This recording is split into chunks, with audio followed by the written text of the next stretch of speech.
क्रोधित माता सीता ने क्यों दिया था गाय, नदी, पंडित व कौवे को श्राप?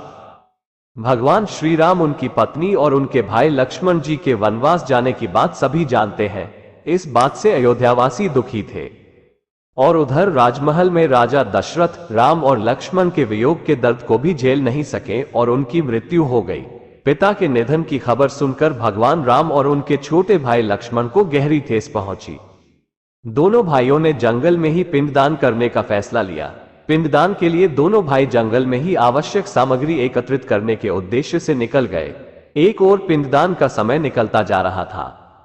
ऐसे में माता सीता ने अपने पिता समान ससुर दशरथ का पिंडदान उसी समय भगवान राम व लक्ष्मण के बिना करने का फैसला लिया।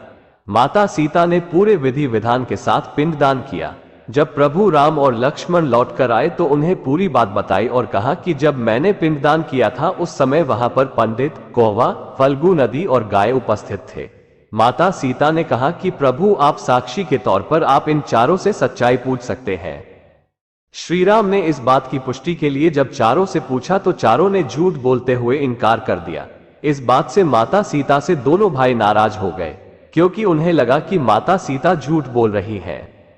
इस बात से माता सीता क्रोधित हो गईं और झूठ बोलने की सजा देते हुए चारों को आजीवन श्रापित कर दिया। माता सीता से पंडित को श्राप मिला कि पंडित को कितना भी मिलेगा लेकिन उसकी दरिद्रता कभी दूर नहीं होगी। कौवे को कहा कि उसका अकेले खाने से कभी पेट नहीं भरेगा और आकस्मिक मृत्यु होगी। फल्गु नदी को श्राप मिला कि पानी गिरने के बावजूद नदी ऊपर से हमेशा सूखी ही रहेगी और नदी के ऊपर पानी का बहाव कभी नहीं होगा। माता सीता ने गाय को श्राप दिया कि घर में पूजा होने के बाद भी गाय को हमेशा जूठन खाना पड़ेगा। रामायण में भी इस कथा का जिक्र मिलता है।